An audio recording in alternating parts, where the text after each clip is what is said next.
hablando, vamos a continuar esta noche hablando de las garantías mobiliarias. Sobre lo que vimos ayer, preguntas, dudas, inquietudes.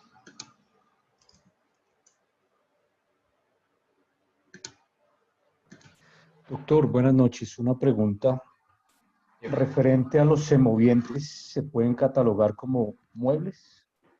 Claro, los semovientes son bienes muebles. Ok, gracias. Doctor, una pregunta.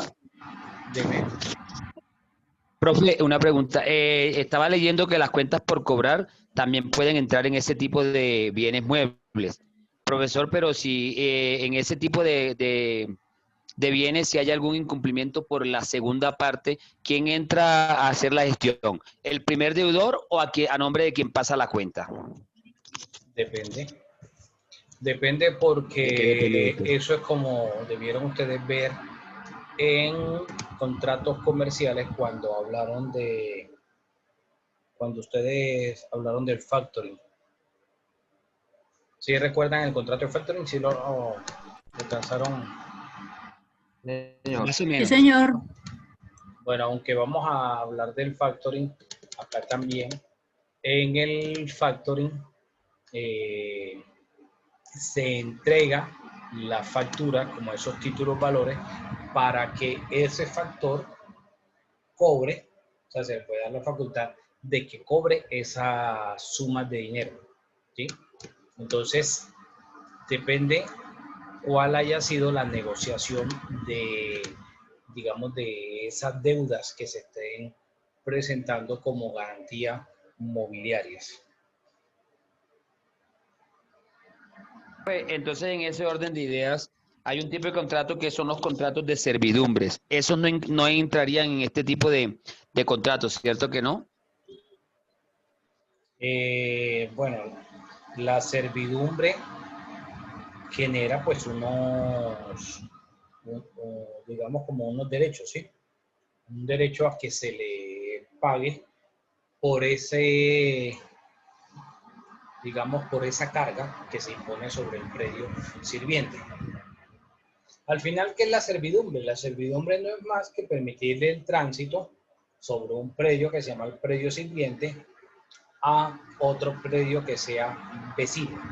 Entonces, al constituirse esa servidumbre, pues se va a generar una afectación y como tal, la ley a través del Código Civil pues le reconoce que ese predio sirviente tiene derecho a recibir una retribución económica por esa situación o por ese, digámoslo, ese gravamen que se le está imponiendo al predio sirviente. Entonces, esos derechos, que son unos derechos a poder exigir el pago de esa indemnización o de esas sumas de dinero, pueden darse dentro de las garantías, en el concepto de garantías mobiliarias. El concepto de garantías mobiliarias, si ustedes miran la norma, es muy amplio. O sea, permite muchísimos tipos de bienes puedan ser relacionados como garantía dentro de una operación o un préstamo de dinero. ¿Alguna otra pregunta? Dime, Pedro. Sí, profe. Doctor, una pregunta. ¿Esas garantías inmobiliarias también se pueden constituir con bienes a futuro y obligaciones a futuro también? Sí, ¿O claro. tiene que ser? ¿Sí? Claro, porque ahí en la definición de la norma vimos que se puede constituir sobre bienes presentes, pero también sobre aquellos bienes futuros. Es decir, aquellos bienes que en ese momento que se está constituyendo la obligación, o que se está garantizando la obligación dentro del contrato de garantía mobiliaria, no existen, pero van a existir, ¿sí? Entonces la norma permite ese tipo de situación. Gracias, Profe, yo doctor. tengo una consulta. ¿Sí? Respecto, digamos ahí que se puede constituir en los inventarios, puede ser, digamos, en inventarios de perecederos, como por ejemplo carnes o, no sé, alimentos que sean de corto vencimiento o algo así. Pues creería que por sustracción de materia sería muy difícil garantizarlo porque si van a ser perecederos que no van a aguantar mucho tiempo y este tipo de contratos la norma permite que pueda ser a largo plazo, o que se pueda constituir hasta 5 años. Gracias, profe. Dime, José Luis. Profe, en ese, Buenas noches.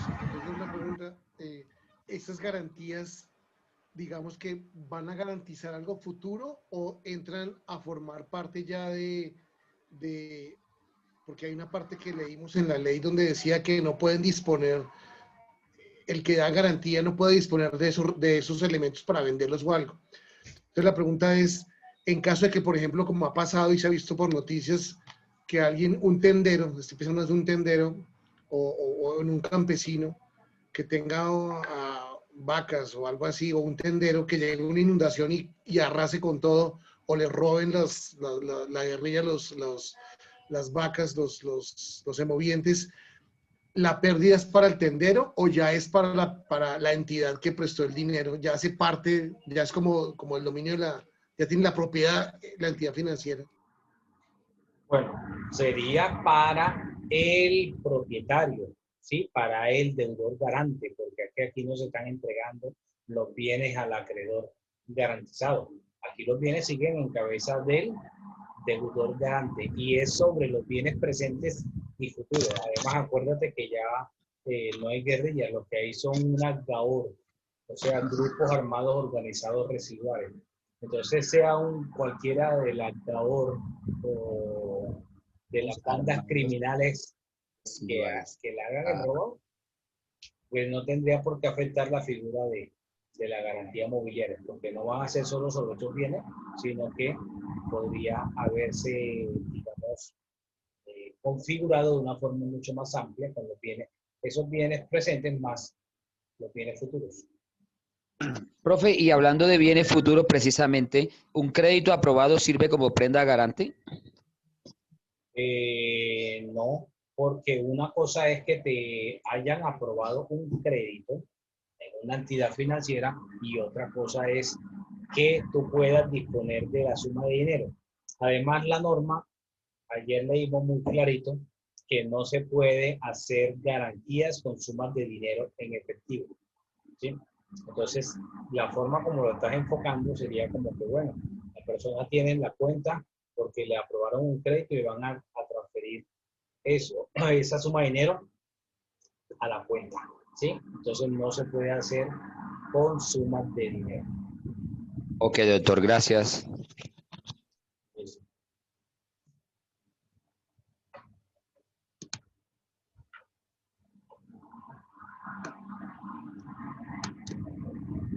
¿Alguien más?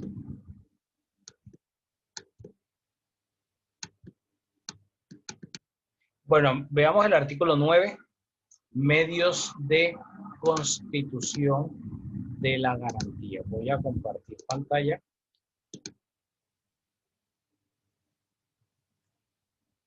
A ver, ¿quién? ¿Ya les aparece la pantalla? No, señor. No, señor. No, señor. Ya. Sí, señor. Bueno, ¿quién me ayuda? Yo, profe. ¿Artículo qué, profe? 9. 9. Listo. Artículo 9. Medios de constitución. Una garantía mobiliaria se constituye mediante contrato entre el garante y el acreedor garantizado o en los casos en los que la garantía surge por ministerio de la ley, como los referidos a los gravámenes judiciales, tributarios o derechos de retención, de que trate el artículo 48 de esta misma ley sobre la prelación entre garantías constituidas sobre el mismo bien en garantía. Listo, profe. ¿Sigo? El 10 y el 11. Listo, profe. Artículo 10. Capacidad para constituir la garantía. Las garantías mobiliarias pueden constituirse por quien tiene derechos o facultad para disponer o gravar los bienes dados en garantía. Si se trata de un bien respecto del cual el garante adquiere el derecho o la facultad de gravarlo con posterioridad a la celebración del contrato, la garantía sobre dicho bien quedará constituida cuando el garante adquiera derecho sobre dicho bien o la facultad de gravarlo o transferirlo sin necesidad de concluir un nuevo contrato. Artículo 11. Inscripción en un registro especial. Cuando la transferencia de la propiedad de los bienes dados en garantía esté sujeta a la inscripción en un registro especial, dichos bienes podrán ser dados en garantía por las personas mencionadas en el primer inciso del artículo anterior de esta ley y por quien aparezca como titular en dicho registro especial. No obstante lo anterior, la inscripción en el registro especial de una garantía sobre un bien o derecho sujeto a este registro no será procedente si quien hace la solicitud no es el titular inscrito. La garantía mobiliaria deberá inscribirse en el registro para establecer su prelación, además de la inscripción que corresponda en el registro general. Parágrafo. Tratándose de la constitución de una garantía sobre un derecho de propiedad industrial, deberá estar plenamente determinado el derecho objeto de la garantía por el número de registro correspondiente. La solicitud de inscripción de la garantía sobre un bien de propiedad industrial que puede presentarse ante la Superintendencia de Industria y Comercio debe incluir, además de la identificación de las partes y las obligaciones garantizadas, la superintendencia por medio electrónico inmediatamente informará al registro para su anotación. Si el interesado, titular de la marca o acreedor garantizado realiza primero la inscripción de la garantía en el registro, el administrador del mismo enviará copia inmediatamente por medios electrónicos de la citada inscripción para que conste en el registro de la propiedad industrial.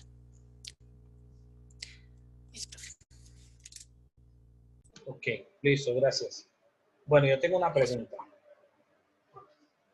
Si dos personas realizan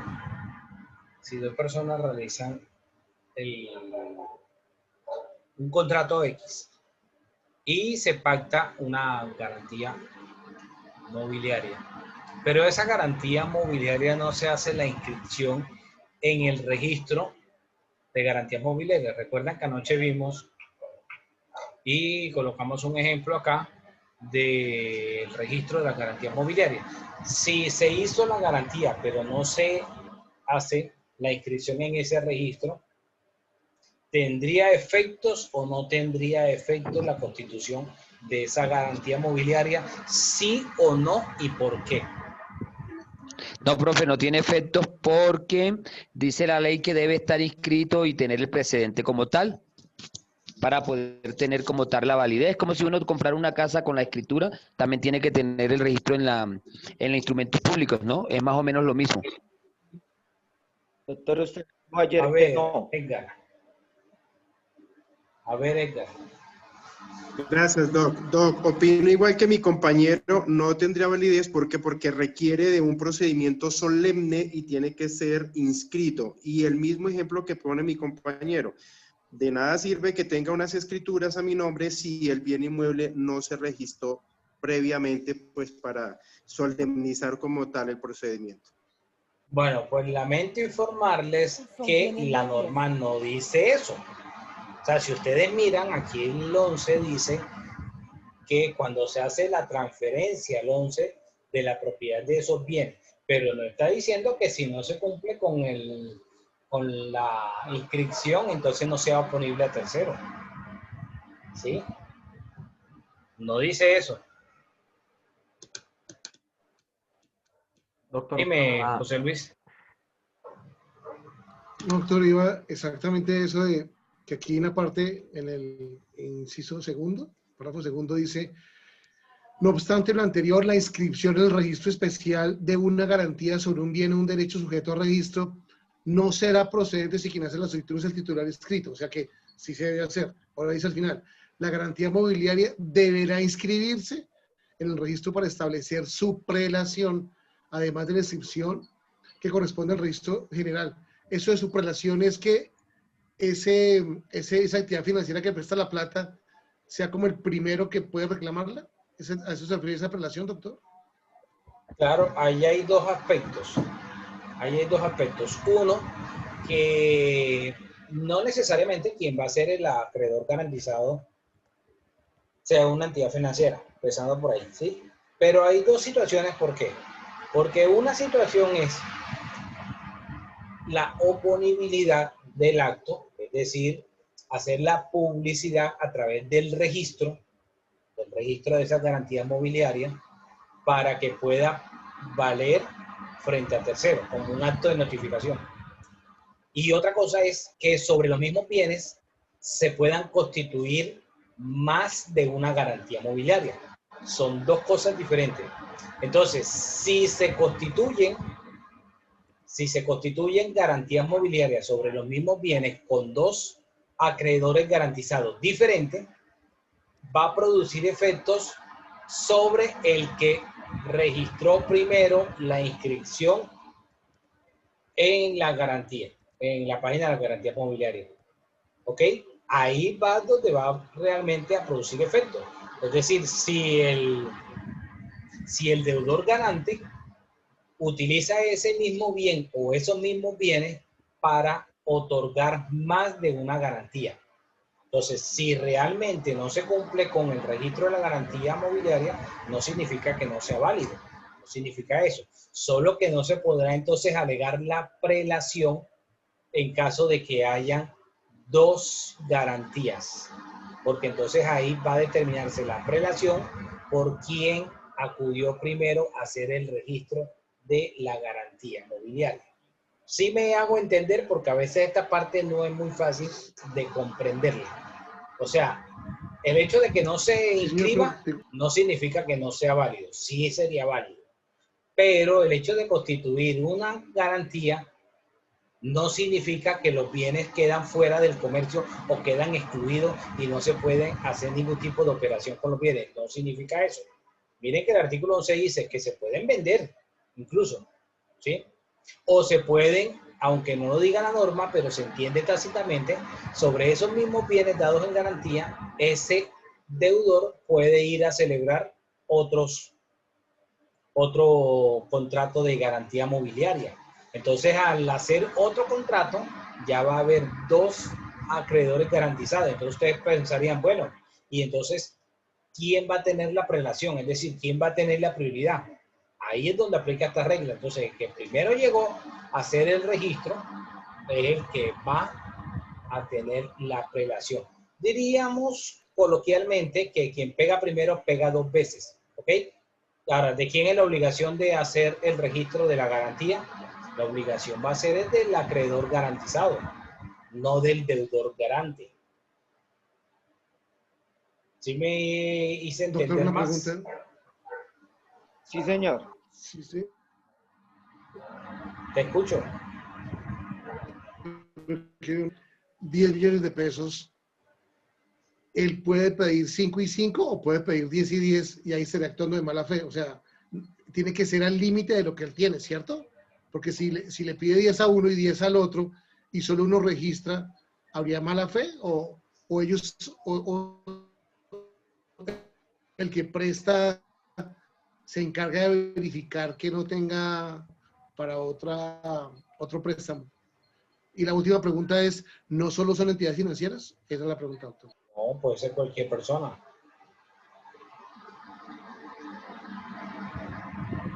Puede ser cualquiera. ¿Alguien más? Doctor, buenas noches. Una pregunta. Sí, te escucho.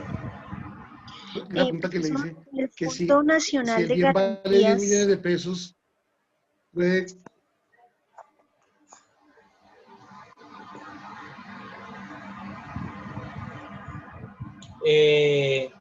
Bueno, José Luis, no se trata de que la garantía sea inferior a lo que se está garantizando, ¿sí? Al crédito. Porque acuérdate que aquí no hay un evento único. Aquí pueden ser varios los bienes que se entreguen en garantía. Y entonces cada bien de eso esté por debajo de la obligación, pero sumándolo sea una suma mucho más alta. ¿Ok? Porque aquí no va a ser como en la prenda. En la prenda tú garantizas con un solo bien. Aquí tú puedes dar un conjunto de bienes. Puedes dar varios, constituirla sobre varios.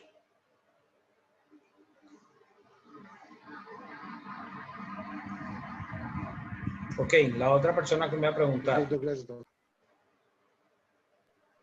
Gracias, profe. Yo puedo, en el caso hipotético de querer tener una garantía inmobiliaria, ¿lo podría hacer si yo Ojo, tengo una hipoteca? garantía mobiliaria. La respuesta es Mobiliaria. no, porque me está revolviendo dos figuras. Las hipotecas son sobre bienes inmuebles y las garantías mobiliarias sobre bienes muebles. Bienes de Sí, profe. distinta naturaleza. Sí, yo entiendo que son dos diferentes. Mi pregunta es, teniendo yo una hipoteca, Por eso que no me entendiste la respuesta. La garantía se llama MOBI. Quítale las letras IN que le estás colocando al principio. mobiliaria. MOBI. MOBI es de mueble. Y las hipotecas se constituyen sobre bienes inmuebles. O sea, sobre los bienes que no se puede constituir una garantía mobiliaria. Entonces la respuesta es no se puede. Ok, profe, gracias. ¿Alguien más?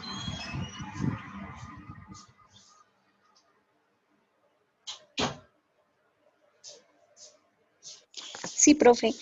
Una pregunta, profesor. En el registro de esas garantías, ¿tiene algo que ver con el Fondo Nacional de Garantías? Que es más o menos así que El tienen que Fondo Nacional registrar. de Garantía es diferente porque el Fondo Nacional de Garantía es una entidad del gobierno que avala créditos, fiadores, garantes de los deudores ante las entidades financieras única y exclusivamente.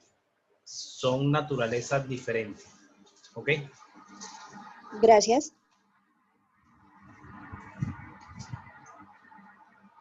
¿Alguna otra pregunta?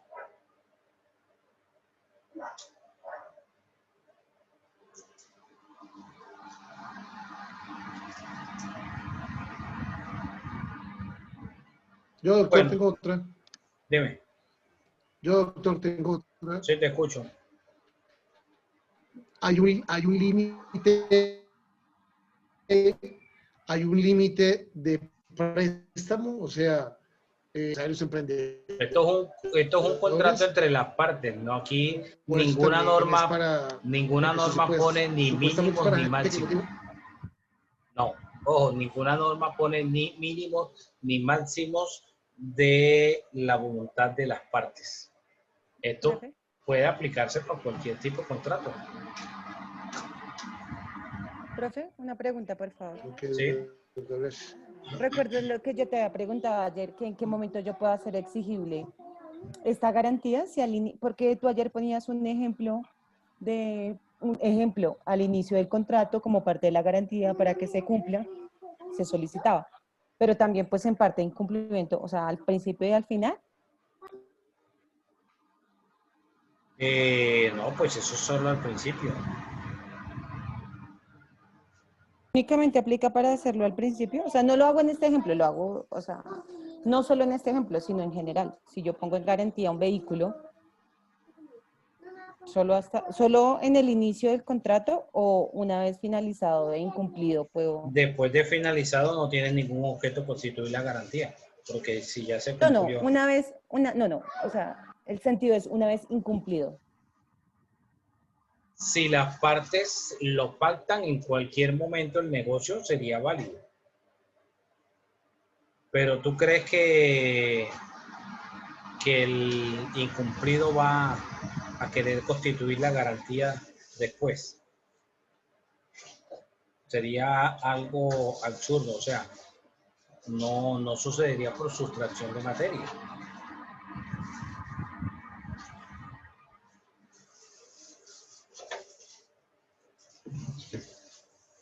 Bueno, anoche estaba hablando de la ejecución de la garantía.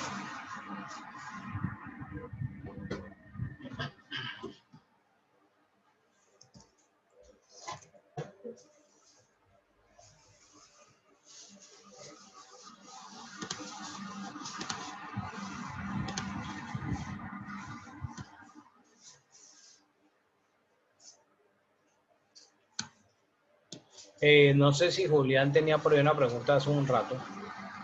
Sí, gracias, doctor. Muy amable. Buenas noches. Muy sucinta la pregunta. Doctor, entendiendo, si nosotros revisamos la norma desde un punto de vista teleológico, la intención del legislador con esta disposición jurídica es precisamente habilitar el asunto, el tema del crédito, que sea una forma de que se puedan adelantar negocios jurídicos con el ánimo de poder estimular el crédito. Pero entendiendo, y es un tema de interpretación, y quisiera que por favor me ayudara a entenderlo. Es entender básicamente que, si bien es cierto el registro que se está hablando en uno de los incisos del artículo 11 de la norma que estamos estudiando, no es un requisito sine qua non para que se constituya ese negocio. Pues usted nos ha dicho acá que no es necesario, pero esa es la duda que me genera, porque digamos que ahorita pues usted hace una explicación, pero reflexionaba o cavilaba sobre el asunto, y me parecería que se contradice entonces el legislador al permitir eso, porque si entonces no existe el registro, entonces a la hora de que el deudor incumpla, pues ese acreedor, ¿cómo va a poder ejecutar si no estaba eso previsto o previamente inscrito en el registro? Entonces, no sé el registro, entonces, ¿qué función viene a cumplir en ese orden de ideas? Muchas gracias, qué pena. Bueno, una cosa es demostrar la existencia del contrato, y otra cosa muy diferente es la ejecución. Cuando hacía la pregunta hace un rato, iba enfocado era a digamos, la Constitución, para demostrar la existencia de la cláusula o del contrato de garantía entre las partes. Y otra cosa es la ejecución. Son dos cosas, digamos, diferentes, que la una pues sería consecuencia de la otra. Entonces, la norma, el sentido es que la persona, en este caso el acreedor garantizado, sea el que tenga la obligación de hacer el registro. Pero si no lo hizo, por la razón que fuera, y se constituyera una garantía sobre esos mismos bienes con otro, y hubiese dos acreedores garantizados, ahí es donde entonces se habla de la prelación, de bueno, entonces quién bajo esos eventos tendría la prioridad al momento de irse a la ejecución, de la cual vamos a hablar ahora muy sucintamente. Iba enfocado a eso, más no a que se le reconociera un derecho o no, ¿sí? Sino ponía el ejemplo de qué sucedía con digamos, esos dos acreedores garantizados. Pero la finalidad de la norma efectivamente es que el acreedor haga la inscripción en el registro de la garantía familiar. ¿Ok? En el parcial no te va a aparecer, bueno, según el artículo 11 o según la ley,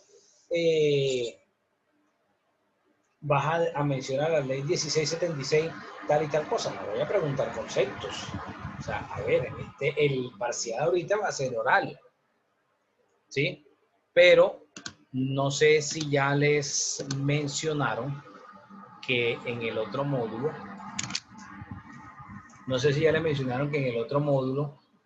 vamos a tener alternancia, las clases con alternancia, y que vamos a estar 2 días presenciales en la institución y 3 días virtuales. Entonces, en ese momento, los exámenes serán solo en la institución, o sea, como era antes de la pandemia. En ese orden de ideas, si en el parcial de los próximos días yo fuera a preguntar algo sobre eso, no te voy a preguntar que me recites la norma o que me digas que el artículo tal de tal ley, ¿qué es? ¿Por qué? Porque vas a tener acceso a Google, vas a tener acceso a mirar la ley, vas a tener acceso a los códigos, y pues perfectamente cualquiera puede hacerlo, ¿sí? Entonces, las preguntas en el parcial van ahí enfocadas a ese tipo de análisis. Bueno, la norma me dice tal cosa, pero si estoy frente a esta situación, Entonces, ¿cómo interpreto aquí esta situación? Por eso la pregunta iba enfocada en ese aspecto. No iba enfocada para decir, no, el legislador dice que sí, que se debe inscribir, pero si no se inscribe no pasa nada. No, no era para eso, ¿ok? La respuesta o la obligación debe ser inscribirla. Debe ser inscribirla. Bueno, vamos a hablar ahora de la ejecución y con eso finalizo este tema porque empiezo a hablar del arbitraje, de la ejecución. ¿Alguna pregunta hasta acá?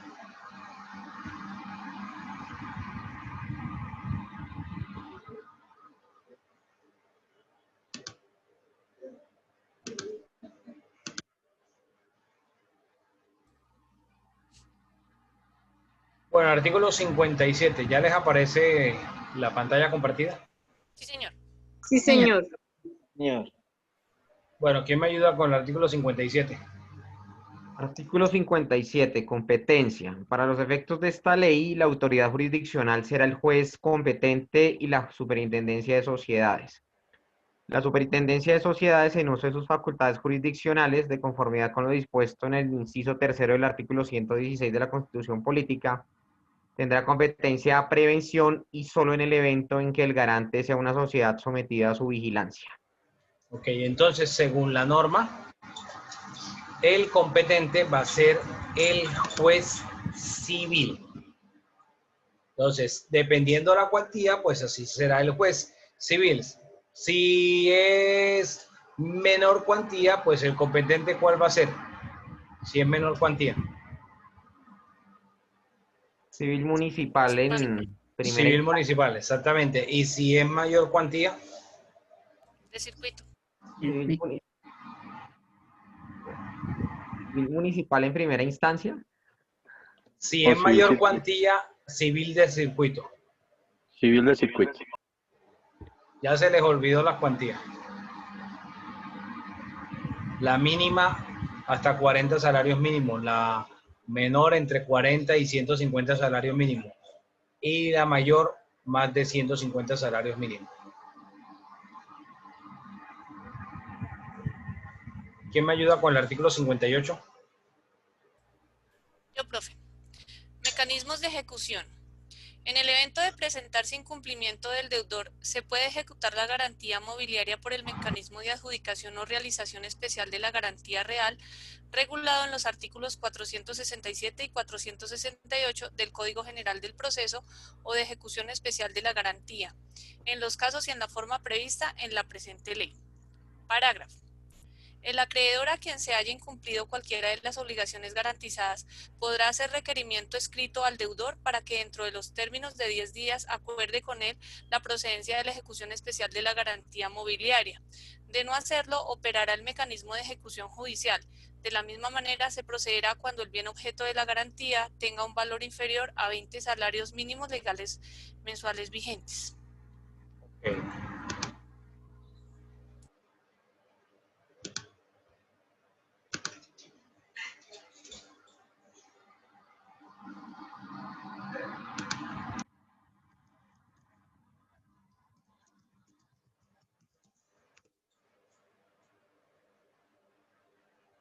Ahora vamos a mirar el 467 del Código General del Proceso. Vamos a mirar la ejecución especial que permite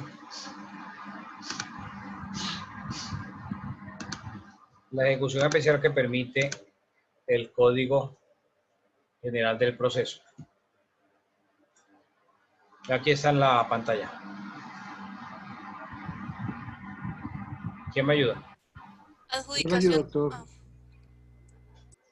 La adjudicación a realización especial de las garantías reales. El acreedor hipotecario o prendario podrá demandar desde un principio la adjudicación del bien hipotecado o prendado para el pago total o parcial de la obligación garantizada y solicitar en subsidio que si el propietario demandado se opone a través de sesiones de mérito, la ejecución reciba el trámite previsto en el artículo siguiente para los fines allí contemplados. Primero, a la demanda de adjudicación se deberá acompañar título que preste mérito ejecutivo, el contrato de hipoteca o de prenda, un certificado del registrador respecto de la propiedad de demandado sobre el bien perseguido y en el caso de la prenda sin tenencia, un certificado sobre la vigencia del gravamen. Tales certificados deberán tener una fecha de expedición no superior a un mes. También se acompañarán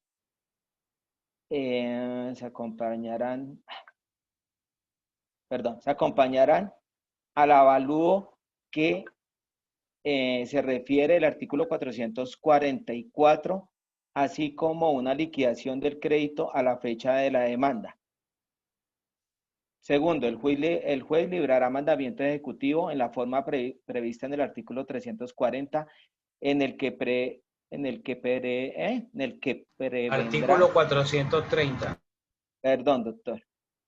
En el que prevendrá al demandado sobre la pretensión de la adjudicación. También decretará el embargo del bien hipotecado y en el caso de que los bienes prendados, su embargo y secuestro. Tercero, el ejecutado podrá en el término de 10 días plantear las siguientes defensas. Doctor, ¿podría subir un poquitico la imagen?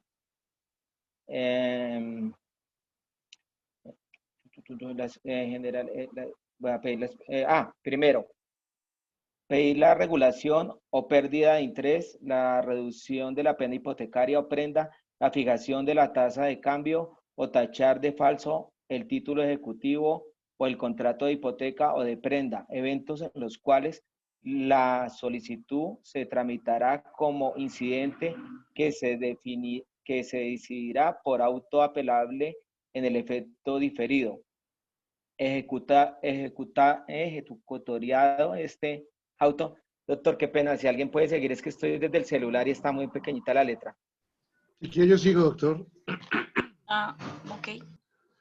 Tercero, el ejecutado podrá en el término de 10 días plantear las siguientes defensas. A, pedir la regulación o pérdida de intereses, la reducción de la pena, hipoteca o prenda, la fijación de la tasa de cambio o tachar de falso el título ejecutivo o el contrato de hipoteca o de prenda, eventos en los cuales la solicitud se tramitará como incidente que se decidirá por auto apelable en el efecto diferido.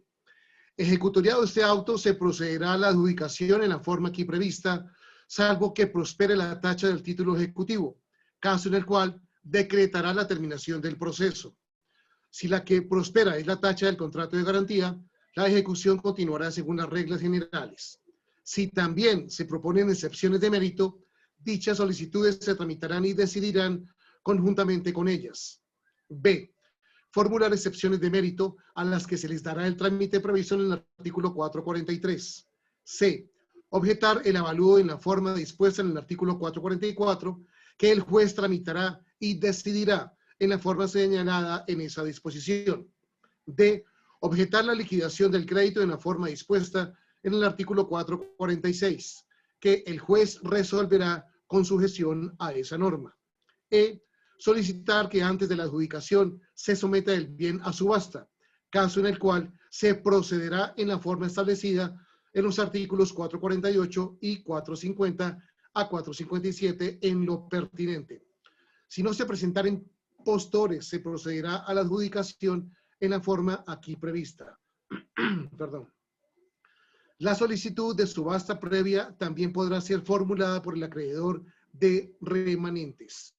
Si solo se hubieran objetado el avalúo y la liquidación del crédito o uno cualquiera de ellos, en firme el auto se resuelve, la objeción se adjudicará. Vuelvo a repetir ese párrafo, perdón. Si solo se hubieran objetado el avalúo y la liquidación del crédito o uno cualquiera de ellos, En firme, el auto que resuelve la objeción se adjudicará el inmueble al acreedor. Cuarto, cuando no se formule oposición, ni objeciones, ni petición de remate previo, el juez adjudicará el bien al acreedor mediante auto, por un valor equivalente al 90% del avalúo establecido en la forma dispuesta en el artículo 4 a 44. En la misma providencia, cancelará los gravámenes prendarios o hipotecarios, así como la afectación a vivienda familiar y el patrimonio de familia. Cancelará el embargo y el secuestro, ordenará expedir copia del auto para que se protocolice en una notaría. Ya te saltaste una parte.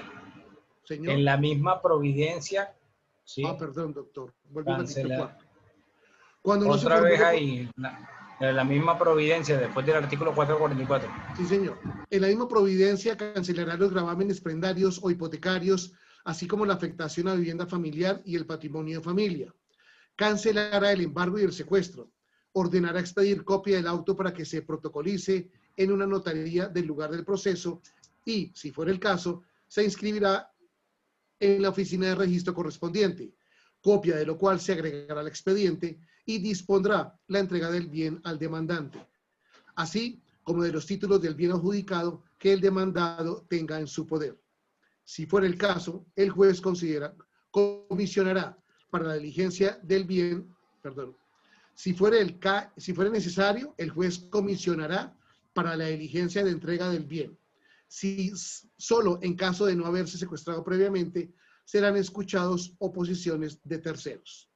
Quinto, si el valor de la adjudicación del bien es superior al monto del crédito, el acreedor deberá consignar la diferencia a órdenes del juzgado respectivo dentro de los 3 días siguientes al vencimiento del plazo para presentar oposición. Si esta no se formula, o a la providencia que la decida. Si el acreedor no realiza oportunamente la consignación, se procederá como lo dispone el inciso final del artículo 453.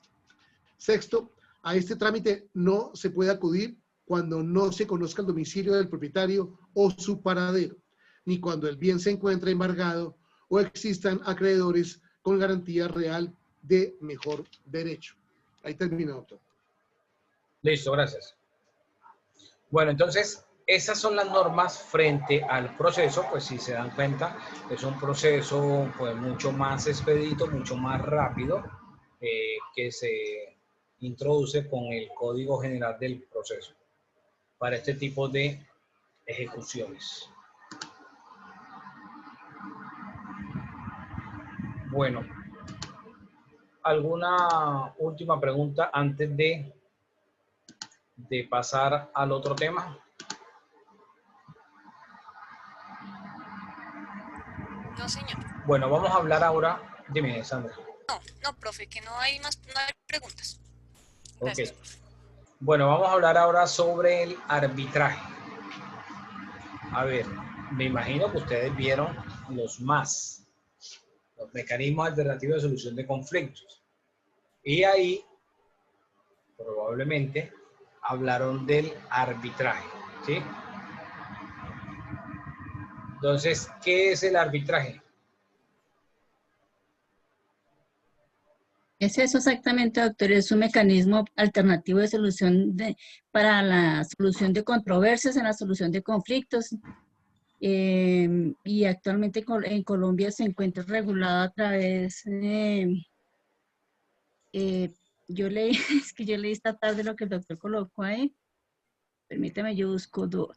Ya. La ley 1563. La ley 1563, sí, señor. Perdón. Ya lo tengo acá. Es un mecanismo alternativo de solución de controversias. Edgar, ¿de qué año es la ley 1563? De 2012, doctor. 2012. 2012, doctor. 2012. Ok. Listo. Listo. Dime, José Luis. No, sí, doc, iba básicamente lo que hacemos en la parte, dice, el arbitraje es un procedimiento por el cual se somete una controversia por acuerdo mutuo, perdón, de las partes a un árbitro o a un tribunal de varios árbitros que dicta una decisión sobre la controversia que es obligatoria para las partes. Al escoger el arbitraje, las partes optan por un procedimiento privado de solución de controversias en lugar de acudir a los tribunales. Pero ese no es el artículo 1, ¿no? No, ese es el libro que usted nos enseñó. El doctor ya lo, o sea, ¿por qué no van a explicar al doctor? ¿Sí? Ya habían visto conmigo esa materia. Algunos. No, simplemente Sí, pregunté. profe. Ya la habíamos visto. Ya lo hemos visto. Ah, no interrumpir al doctor. Señor, Bueno, entonces, señor, me decía. veamos la ley 1563. ¿Quién me lee el artículo 1? Ahí está en la pantalla. Artículo 1. Definición, modalidades y principios. El arbitraje es un mecanismo alternativo de solución de conflictos mediante el cual las partes defieren a árbitros la solución de una controversia relativa a asuntos de libre disposición o a aquellos que la ley autorice. El arbitraje se rige por los principios y reglas de imparcialidad, idoneidad, celeridad, igualdad, oralidad, publicidad y contradicción. El laudo arbitral es la sentencia que profiere el tribunal de arbitraje. El laudo puede ser en derecho, en equidad o técnico.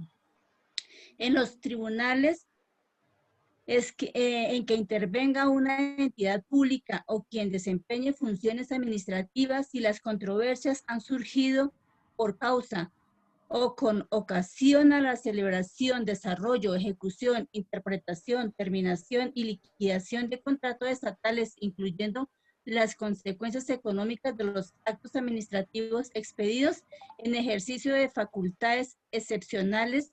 El laudo deberá proferirse en derecho. Ok, gracias. Bueno, parafraseando o llevándolo a un lenguaje castizo, el arbitraje no es más que ese acuerdo que hacen las partes dentro de un contrato, que en el evento de llegar a una disputa por la interpretación o liquidación del contrato, de ese contrato celebrado entre ellos, renuncian a acudir a la justicia ordinaria ante los jueces ordinarios y se van a un centro de arbitraje.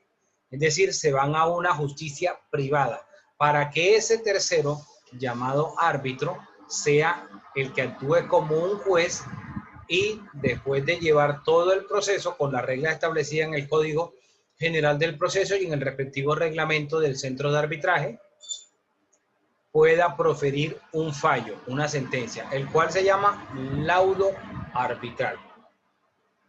Aquí vemos que en el artículo 1 pues nos dice que hay unos principios que rigen el arbitraje. La imparcialidad, es decir, el árbitro va a ser imparcial, así como son los jueces, va a tener una idoneidad. Esta idoneidad permite que el árbitro sea alguien especialista en el tema.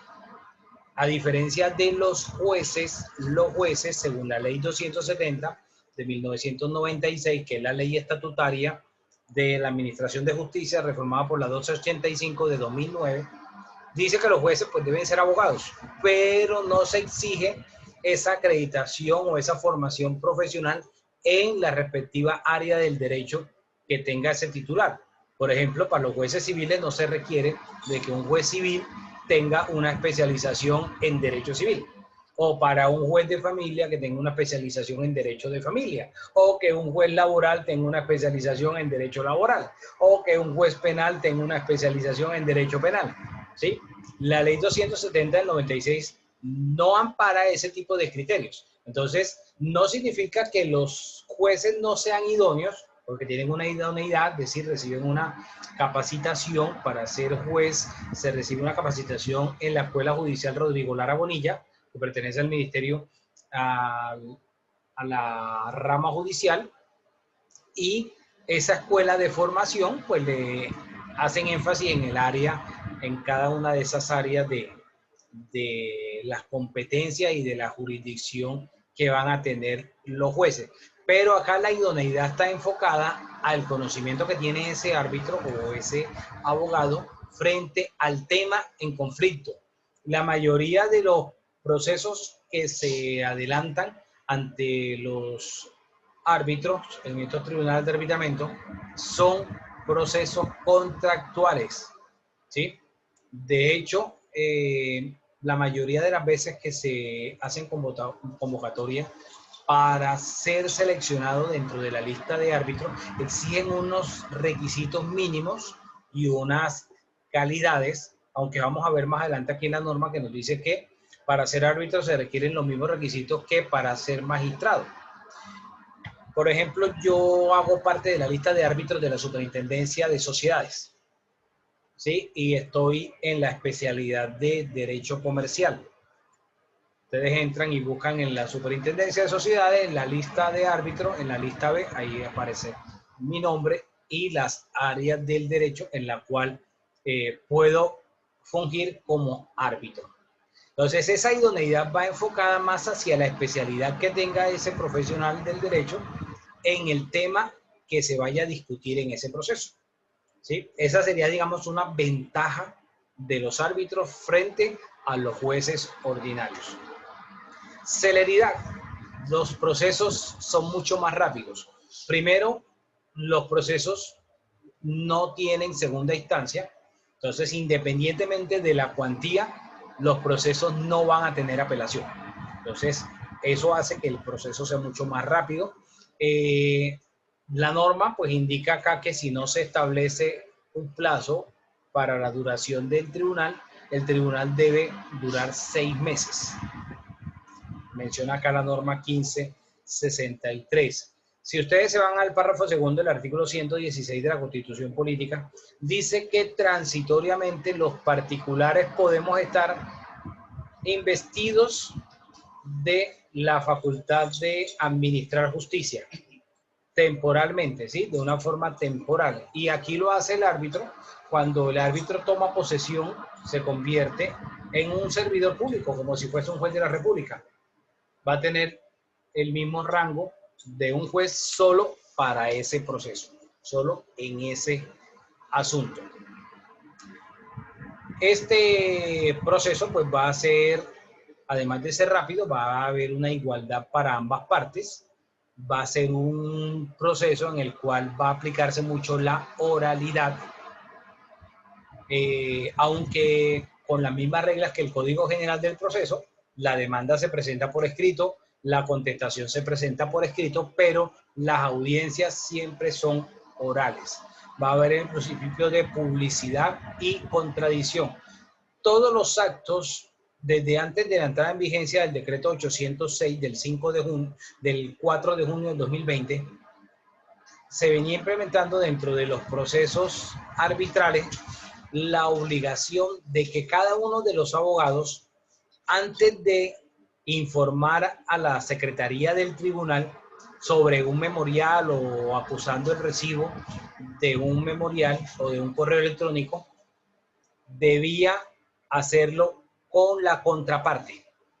No sé, para los que estén familiarizados, si ya tienen conocimiento, que el decreto 806 habla de las notificaciones de los sujetos procesales. Y el acuerdo, creo que es el 11657, si no estoy mal, del 5 de junio, donde se reglamenta este decreto 806 de este año, por el tema de la pandemia, impone la obligación a que los apoderados debemos, en medio de esa lealtad procesal, cada comunicación que se haga, cada escrito que se presente y se haga por correo electrónico, debe también enviársele a la contraparte, para que la contraparte pueda tener conocimiento de esas solicitudes o de esos escritos que se están aportando dentro del tribunal. Los juzgados también lo han implementado ahorita con el tema de la pandemia, del trabajo virtual, y se le ha obligado a las partes, a los abogados, que se hagan este tipo de actuaciones. Entonces aquí está ese principio de publicidad consagrado desde el 2012 y contradicción. Estos tribunales pueden ser llevados en entidades, como lo mencioné en su momento, la Superintendencia de Sociedades, o entidades como las cámaras de comercio, o puede existir centros de conciliación y arbitraje que sean particulares, ¿sí? Deben estar previamente autorizados por el Ministerio de Justicia y del Derecho. Esa sentencia que va a producirse o ese laudo arbitral, dice aquí la norma que puede ser en derecho, en equidad o técnico. Si las partes dentro de su cláusula compromisoria, o sea, ya yéndonos al contrato y entrando en el ejercicio que ustedes están realizando en clase, dentro de ese contrato las partes están estableciendo una cláusula que se llama cláusula compromisoria. Y ustedes pueden establecer algo así, voy a parafrasear cómo podrían ustedes redactar esa cláusula. Toda diferencia que surja en cuanto a la interpretación, aplicación o liquidación del presente contrato se someterá a un tribunal de arbitramiento, el cual se llevará a cabo y mencionan en cuál centro. Pues obviamente, como yo hago parte de la Superintendencia de Sociedades, pues yo sugiero que coloquen el de la Superintendencia de Sociedades, o si quieren colocar el de la Cámara de Comercio de Bogotá, pueden colocar el de la Cámara de Comercio de Bogotá o cualquier otro centro de arbitraje reconocido por el Ministerio de Justicia. Entonces, se llevará ante tal centro de arbitraje. Hay que mencionar si ese procedimiento se va a regir por algunas reglas que estén estableciendo las partes directamente, o si las partes dentro de ese contrato van a designar que se someten al reglamento del centro de arbitraje. Entonces el centro de arbitraje va a tener un reglamento en el cual informará o se establecerán unas reglas, por ejemplo, de cómo se designa el árbitro, si las partes no se ponen de acuerdo. Entonces, si las partes no se ponen de acuerdo el día de la primera audiencia, que es la audiencia de designación del árbitro, si no se pone de acuerdo, entonces puede estar establecido por el reglamento de ese centro de arbitraje que se someterá a un sorteo. Y pueda que en ese reglamento, como el de la Cámara de Comercio de Bogotá, se establezca que hay determinados días en la semana donde se lleve a cabo ese tipo de audiencia para designar por sorteo el árbitro, ¿sí? Entonces, van a establecer si se someten al reglamento del centro de arbitraje o si por el contrario establecen unas reglas frente a aspectos como la designación del árbitro. Si no se dice nada al respecto, acuden las dos partes y no se ponen de acuerdo, ni tampoco se manifiesta que se someten al reglamento, o alguna de las dos partes no va, una parte va y la otra parte no va, entonces la designación del árbitro debe ser por el juez. Entonces habría que acudir a un proceso verbal sumario ante el juez civil del circuito, como lo establece la ley 1563, para que el juez civil del circuito designe de la lista de árbitros que le envía el centro de arbitraje la persona que va a ser árbitro, ¿sí? Entonces, por eso es importante establecer ese tipo de reglas en la redacción. Y ahorita te concedo la palabra, Luis Edio. Las reglas sobre la designación, por ejemplo, del árbitro. También pueden colocar en esa cláusula ustedes cuántos árbitros va a tener ese tribunal. Si mencionan que se acogen al reglamento del centro de arbitraje, pues no es necesario mencionar el número. Pero en materia arbitral solo hay dos cuantías, menor y mayor cuantía. Menor cuantía son menos de 400 salarios mínimos mensuales legales, salarios mínimos legales mensuales vigentes. Y mayor cuantía es superior a los 400 salarios mínimos legales mensuales vigentes. Entonces, ¿cuál va a ser la diferencia? Siempre debe ser un número impar de árbitros. Si es menor cuantía, pues va a ser un solo árbitro. Pero si es mayor cuantía y se está designando el número de árbitros según lo que diga el reglamento, entonces deberán ser 3 árbitros. Esta justicia es una justicia que hay que pagarla. Entonces, entre más árbitros haya, pues más costoso va a salir el asunto, porque hay que fijarle honorarios a cada árbitro, además del respectivo secretario y de los gastos del respectivo centro de arbitraje, los gastos administrativos. Hay unas tarifas establecidas previamente por el Ministerio de Justicia sobre las cuales se van a realizar los cobros por parte de los centros de arbitraje. Entonces, van a decir ustedes en esa redacción el número de árbitros si quieren y cómo resolverá. ¿Qué me interesa a mí en la redacción que están haciendo ustedes de la cláusula? Que quede número de árbitros y que quede establecido cómo va a resolver ese árbitro. Si va a resolver en derecho o en equidad. Y de una vez advierto, deben colocar que va a resolver en derecho. ¿Qué significa eso en términos castellanos? En términos castizos, ¿qué significa que resuelva en derecho?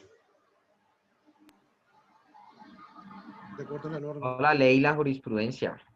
De acuerdo a lo que está en la jurisprudencia y en la ley. Significa que una persona va a ganar y la otra va a perder. Así es sencillo. Eso significa resolver en derecho. Que le van a dar la razón a uno de los dos. O sea que nunca va a haber un empate. Nunca va a haber un empate. ¿Y eso hace tránsito a cosa juzgada? Claro. Pero al mencionar que va a ser en derecho ese laudo, significa que se le va a dar la razón a uno de los dos. No puede haber un empate. O sea, no les va a pasar como en el partido de anoche, de que en el último minuto Colombia logró empatar el partido. Ahí que iba a haber un ganador y un perdedor. ¿Sí? Eso significa que sea en derecho. Dime, Luis Edi. Sí, profe, muchas gracias. Es que leyendo un poco el resumen que el profe colocó en la plataforma, en ese punto 3 de cuáles son las ventajas del arbitraje, dice en el punto 3, el laudo arbitral, que pone fin a la controversia, presta mérito ejecutivo y hace tránsito a cosa juzgada, tal como en sentencia judicial. Entonces surge aquí en compañía con mi señora Carmen Elisa, que bueno, y entonces, ¿cómo hago efectiva esa sentencia?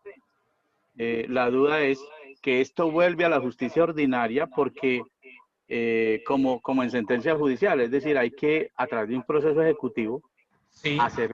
Así es, pero hay una diferencia, o hay una ventaja. Volvemos a ocupar el aparato judicial que es paquidérmico, es lento en ese sentido. Sí, pero sí y no. ¿Por qué? Porque lo que se va a tramitar por el centro de arbitraje va a ser un proceso verbal declarativo. Antes el proceso verbal declarativo se llamaba proceso ordinario. Es el proceso más largo que hay. Que la norma estableció que 1 año va a durar el proceso, que puede ampliar la competencia 6 meses más, ¿sí? Y durar 1 año y medio en primera instancia antes del fallo. Pero en la práctica eso no sucede. Siempre los jueces le buscaron la comba al palo a la norma y entonces los jueces vienen y decretan una suspensión. Y no crean que dentro del arbitraje no pasa. El árbitro aplica las mismas perradas, ¿sí? Le solicita a los abogados de las partes, oigan, solicítenme mancomunadamente la suspensión del proceso de tal fecha a tal fecha y durante ese tiempo no corren términos. Los jueces hacen la misma película. Entonces, dentro del proceso arbitral se tramita como un proceso verbal declarativo. En tiempos va a seguir siendo mucho más rápido, mucho más veloz que la justicia ordinaria. Ahora, cuando se logra el fallo, ahí viene la otra parte. Bueno, materializar ese fallo. Ese fallo se materializa a través de un proceso ejecutivo ante la justicia ordinaria. Pero es que tramitar un proceso ejecutivo, ¿cuál es la idea del proceso ejecutivo? Practicar de manera cautelar o de manera anticipada unos embargos y se llaman medidas cautelares. Y lo primerito que se hace es cuando se radica la demanda, el título ejecutivo, que en este caso vendría siendo el pronunciamiento, o sea, el laudo arbitral debidamente ejecutoriado, sería el título ejecutivo, y al radicar la demanda, lo que va a hacer el juez en el proceso ejecutivo es librar el mandamiento de pago. Entonces, ¿qué hace el abogado? Mete la demanda ejecutiva y al mismo tiempo mete la solicitud de medidas cautelares. El juez, al admitirla, va a librar mandamiento de pago y de una vez libra medidas cautelares. Estamos hablando que eso es algo que se consigue en un mes, mes y medio, o sea, menos de 2 meses promedio, por más lento que sea el despacho. Cuando ya se tienen esas medidas cautelares, esas órdenes de embargo, es ir y materializar el embargo, ¿ok? De ahí en adelante, no importa tanto lo que dure el proceso ejecutivo para dictar la sentencia, porque la sentencia en el ejecutivo no es más que el juez diga seguir adelante la ejecución. Solo esas palabritas mágicas en la sentencia. Seguir adelante la ejecución. Porque lo único que le va a prosperar al demandado en el ejecutivo es demostrarle al juez que ya pagó lo que le están cobrando. ¿Sí? Entonces no importa acudir ante la justicia ordinaria a través de un proceso ejecutivo, hacer valer esto. Ahora, la norma dice que se pueden solicitar medidas cautelares dentro del proceso arbitral y establece unas reglas. Pero una cosa es que el árbitro decrete la medida y otra cosa es que pueda practicarla. Son dos cosas diferentes. Entonces, si el árbitro me decreta la medida, no puede practicarla porque no es el juez y no está facultado para practicar ese tipo de medidas y tiene que comisionar al juez que vaya al reparto, que se le asigne un juez y que ese juez entonces realice la práctica de la medida. Ahí se pierde tiempo. Pero eso es diferente porque son las medidas cautelares consagradas en el artículo 599 del Código General que aplicarían para el proceso verbal declarativo. Pero ya una vez ejecutoriada la sentencia, o sea, el laudo, se acude ante el juez ordinario, ante la justicia ordinaria para adelantar un proceso ejecutivo. Dime, Carmen Elisa. Gracias, profe. Gracias, profe. En el mismo sentido de la pregunta de Luis Edi, ¿qué sucede, por ejemplo, que uno ya tenga el laudo arbitral y resulta que es un local comercial donde se deben 450 millones de pesos en solo arriendo, pero el señor quiere ejecutar, pero también quiere que le entreguen su bien inmueble? ¿Quién es la persona a la que se le entrega esa competencia para que haga la entrega de ese bien inmueble? ¿Tocaría ir a la justicia ordinaria para que lo ejecuten? Sí, pero por ejemplo, trámites de restitución de inmueble arrendado, si bien están catalogados como un tipo de proceso declarativo, no se tramitan ante los tribunales de arbitramiento. O sea, ante los tribunales de arbitramiento se discuten, por ejemplo, dentro de todo el catálogo que ustedes puedan encontrar de los procesos verbal declarativos, procesos donde se va a hablar de responsabilidad civil contractual, ¿sí? Donde se va a buscar que se declare la responsabilidad por incumplimiento de un contrato. Entonces, eso es lo que normalmente se va a ventilar dentro de un proceso arbitral. No se pueden hacer procesos arbitrales sobre otro tipo de asuntos. Incluso la norma permitiría hacer procesos laborales que se hicieran vía arbitral, pero es con mediación del Ministerio del Trabajo y entonces eso no es común que suceda. ¿Sí? Otra pregunta, profe.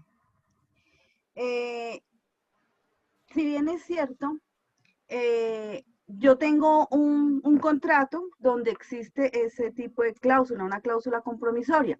Y la cláusula es clara donde dice que en cualquier momento de que el dueño quiera solicitar ese bien inmueble o se haya incumplido en los pagos, deberá someterse a la Cámara de Comercio, al Tribunal de Arbitramiento. Entonces yo digo, bueno, ¿qué hago? Porque como ellos ya renunciaron a la justicia ordinaria, entonces yo cómo resuelvo aquí en la Cámara de Comercio ese proceso, porque pues está inverso dos procesos, el ejecutivo y la entrega del bien inmueble. Pero una restitución, pues al radicarlo lo que te va a decir la Cámara es que no son competentes y ahí va a dejar de ser efectiva la cláusula compromisoria. Pero tienen que presentar la solicitud al centro de arbitraje. Ok, profe, gracias. Bueno, hay dos clases de arbitraje.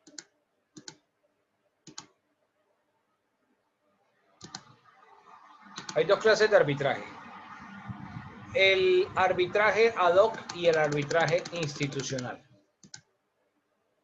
El arbitraje ad hoc es cuando pues, se lleva el trámite directamente por el árbitro, ¿sí?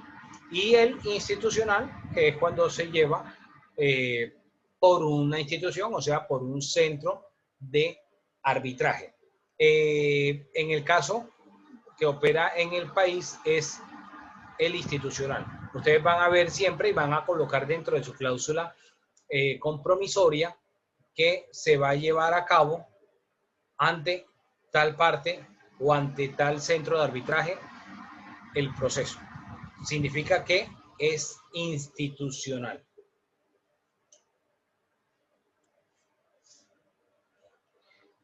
El pacto arbitral, que está en el artículo 3º, ese es el negocio jurídico, ¿sí? Ese acuerdo dentro del contrato, por virtud del cual las partes someten o se obligan a someter a arbitraje controversias que hayan surgido o puedan surgir entre ellas.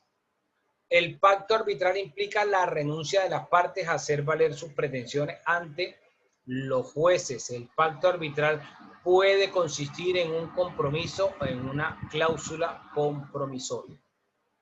En el pacto arbitral, las partes indicarán la naturaleza del laudo. Si nada se estipula al respecto, este se proferirá en derecho. Si en el término de traslado de la demanda o de su contestación o de las excepciones previas, una parte invoca la existencia de pacto arbitral y la otra no la niega expresamente, ante los jueces o el tribunal de arbitraje se entiende válidamente probada la existencia de pacto arbitral. El pacto, entonces, ese negocio jurídico, ese acuerdo entre las partes. Y la cláusula compromisoria que nos habla el artículo 4 es ya el documento donde se contiene el pacto, ¿sí? La cláusula compromisoria podrá formar parte de un contrato o constar en un documento separado inequívocamente referido a él. La cláusula compromisoria que se pacte en documento separado del contrato para producir efectos jurídicos deberá expresar el nombre de las partes e indicar en forma precisa el contrato a que se refiere. Entonces, la cláusula puede ir dentro del texto del contrato o puede hacerse en un otro sí, es decir, en un documento adicional al contrato, pero que se refiera a el contrato como tal. ¿Alguna pregunta hasta acá?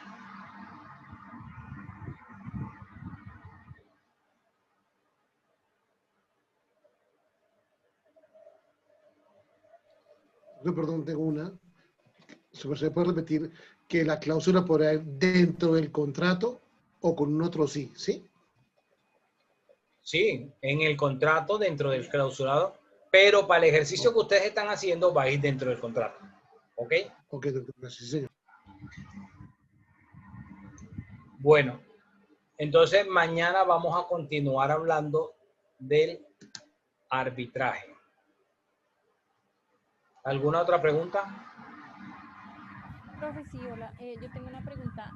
Su merced hablaba de el pacto como tal, ¿se entiende también dentro de la cláusula o también hay que Puedes, especificarlo debajo? te escucho bastante lejos. Ahí, profe, ¿ya? ¿Mejor? Sí. La pregunta es si el pacto se especifica o ya entraría, por ejemplo, con la cláusula ahí, o hay que especificar Es el que pacto. el pacto es ese acuerdo que se materializa con la cláusula compromisoria.